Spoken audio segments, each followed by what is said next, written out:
Hello everyone, welcome to my channel Rakesh tutorial. আজ আমি একাদশ শ্রেণীর সেকেন্ড সেমিস্টারের ইভিএসের সাতটা পাবলিকেশন বইয়ের স্যাম্পেল 3, 4, 5 নিয়ে আলোচনা করব। তোমরা আমাকে অনেকে রিকোয়েস্ট করেছিলে, তোমরা ভিডিওটি প্রথম থেকে শেষ পর্যন্ত দেখো, আশা করি ভালো লাগবে। তাহলে চলো শুরু করা যাক। মক টেস্ট স্যাম্পেল 3 বিভাগ ক, দুটি সুপ্রাচীন সভ্যতার উদাহরণ দাও। মালি সভ্যতা ও সিন্ধু সভ্যতা। 2, পুনর্নবীকরণযোগ্য সম্পদ। এই নামকরণের তাৎপর্য লেখো। পেজ নম্বর 1 রয়েছে। এই যে এই অ্যান্সারটা হবে, এখান থেকে এতটা বন্ধুরা লিখবে। পুনর্নবীকরণযোগ্য সম্পদ কাকে বলে? আগে সংজ্ঞাটা বোঝার পরে তারপরে বলছি কীভাবে লিখতে হবে কোশ্চেন অনুযায়ী।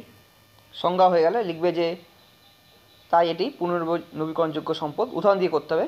3, চন্দ্রগুপ্ত মৌর্যের কোন মন্ত্রীর কথা পরিবেশবিদ্যায় উল্লেখ রয়েছে? তোমরা জানো যে চন্দ্রগুপ্ত মৌর্যের মন্ত্রীর নাম হচ্ছে চাণক্য বা কৌটিল্য, আর তার কোন বক্তব্য এই বিষয়ে প্রাসঙ্গিক? পেজ নম্বর 74, 43 নম্বর কোশ্চেন।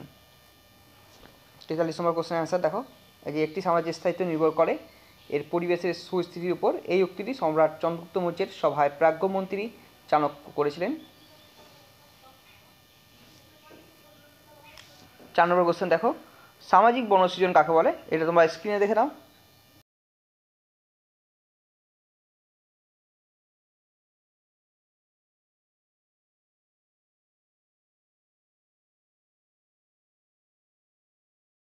পাঁচ নম্বর কোশ্চেন, রাইজোবিয়াম কি? কৃষিতে এর প্রধান গুরুত্ব লেখো। 30 নম্বর পেজে রয়েছে। যেখানে অ্যান্সার জমিতে সন ধনিচা এখান থেকে শুরু করে এগুলো পুরো হবে 12 হয় পর্যন্ত। রাইজোবিয়াম কি, এর ব্যবহার সব কিছুই রয়েছে এর মধ্যে। পরে কোশ্চেন, দোআঁশ মাটি কেন চাষের পক্ষে অনুকূল? তার দুটি কারণ লেখো। পেজ নম্বর 25। দেখো, দোআঁশ মাটি কিছু বৈশিষ্ট্য লিখলেই অ্যান্সার বেরিয়ে আসবে। তাই চাষের পক্ষে অনুপযুক্ত, উর্বর।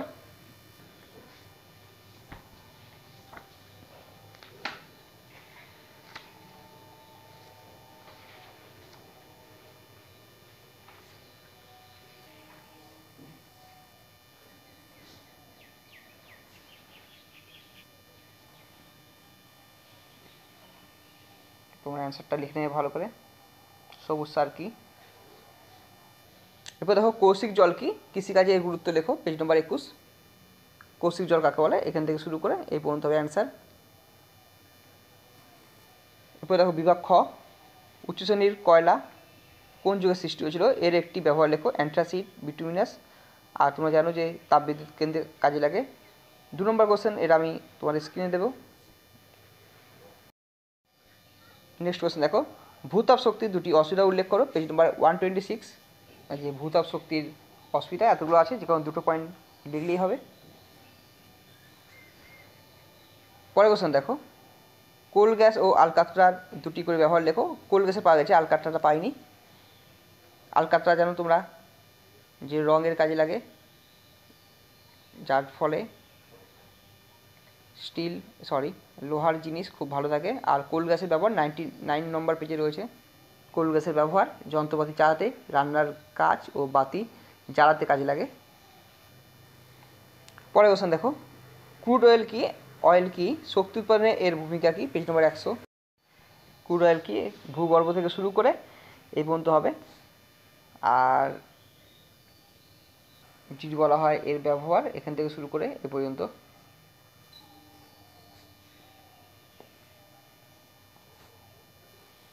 বায়োডিজেল কি? পেজ নম্বর 169 রয়েছে। আর উদাহরণ দেওয়া আছে সূর্যমুখী, যাত্রপা, রেপসিড এগুলো। পরের কোশ্চেন দেখো, মার্স গ্যাস কীভাবে উৎপন্ন হয়? পেজ নম্বর 137। মার্স গ্যাস কি? এখান থেকে এটুকু।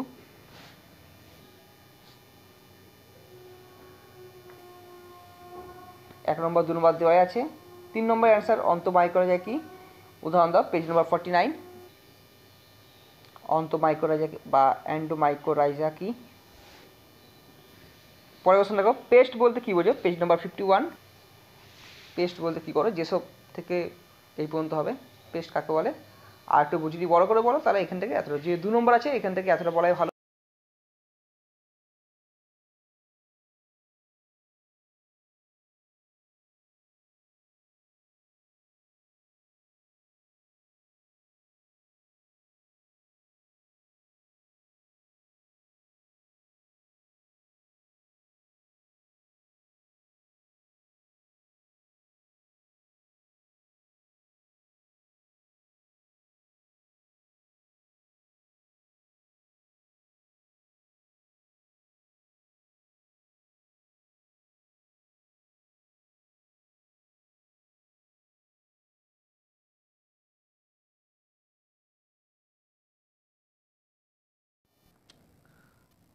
বিভাগ ক্ষয়ে ফার্স্ট কোশ্চেন দেখো, ভবিষ্যৎ ভারতের সুস্থায়ী উন্নয়নের জন্য ব্যবহারযোগ্য দুটি শক্তির নাম উল্লেখ করো। উত্তর দেওয়া আছে বায়ু বিদ্যুৎ আর সৌর বিদ্যুৎ। জীবাশ্ম জ্বালানি কাকে বলে? পেজ নম্বর 94-এ রয়েছে। জীবন্ত জীবাশ্ম জ্বালানি কাকে বলে? পরের কোশ্চেন দেখো, অ্যান্ট্রাসাইড ও বিটুমিনাস কয়লাতে উপস্থিত কার্বনের পরিমাণ উল্লেখ করো। অ্যান্ট্রাসাইড হচ্ছে 85 থেকে 95% আর বিটুমিনাস হচ্ছে 50 থেকে 80%। পরের কোশ্চেন দেখো, ডিটিইসির পুরো নাম লেখো। এটা স্ক্রিনে তোমরা দেখে নেবে। মনুষ্যসৃষ্ট দুটি বিপর্যয়ের নাম উত্তর দেওয়া আছে। কোল গ্যাস কি? পেজ নম্বর 99, এটা আগেও হয়েছে। এলপিজির পুরো নাম কি? পেজ নম্বর 102। এলপিজির পুরো নাম আছে দেখে নাও, তরলীকৃত পেট্রোলিয়াম গ্যাস বা লিকুইফাইড পেট্রোলিয়াম গ্যাস। আর এটা কী কাজে ব্যবহার করা হয় সব লেখা আছে। এরপরে আমি মক টেস্ট স্যাম্পল 5 নিয়ে আলোচনা করব। 5-এ ফার্স্ট কোশ্চেন দেখো, সুস্থায়ী উন্নয়নের জন্য সুস্থায়ী অর্থনীতিও প্রয়োজন, বক্তব্যের সপক্ষে দুটি যুক্তি দাও। পেজ নম্বর 10 দেখে নাও। সুস্থায়ী অর্থনৈতিক, এখান থেকে শুরু করে এই পর্যন্ত হবে অ্যান্সার। পরের কোশ্চেন দেখো, সুস্থায়ী উন্নয়ন, এটা পাইনি, তোমাদেরকে পরে চেষ্টা করবো দেওয়ার জন্য। পিসি বন কাকে বলে? স্ক্রিনে তোমরা দেখে নাও। লোটিক জল কাকে বলে? উদাহরণ দাও। পেজ নম্বর 76। লোটিক জল কাকে বলে? অ্যান্সারটা। পরের কোশ্চেন দেখো, ইন্দোনেশিয়ার, এটা অ্যান্সার দেওয়া আছে হুমা ও ঝুম। পরের কোশ্চেন দেখো, জৈব সার কাকে বলে? উদাহরণ দাও। পেজ নম্বর 76। জৈব সার কাকে বলে? উদাহরণ হবে শাকসবজি খোসা। পরের কোশ্চেন দেখো, ডিডিটি কি আর এর ব্যবহার নিষিদ্ধ কেন? পেজ নম্বর 76।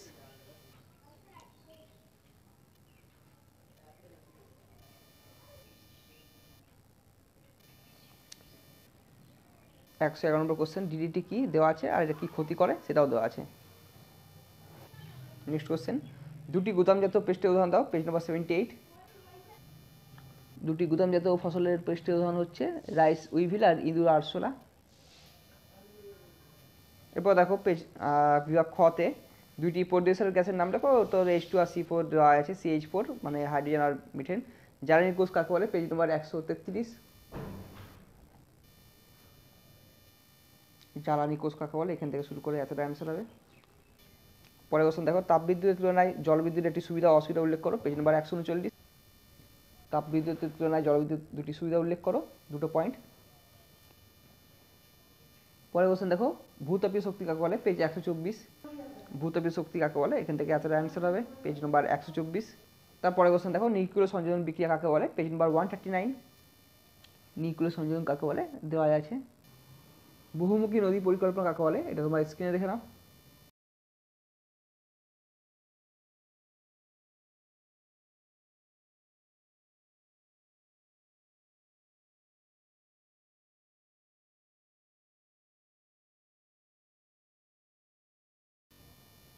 এরপরে কোশ্চেন দেখো, পুরাতন সেচ ব্যবস্থা দুটি অসুবিধা উল্লেখ করো। পেজ নম্বর 43।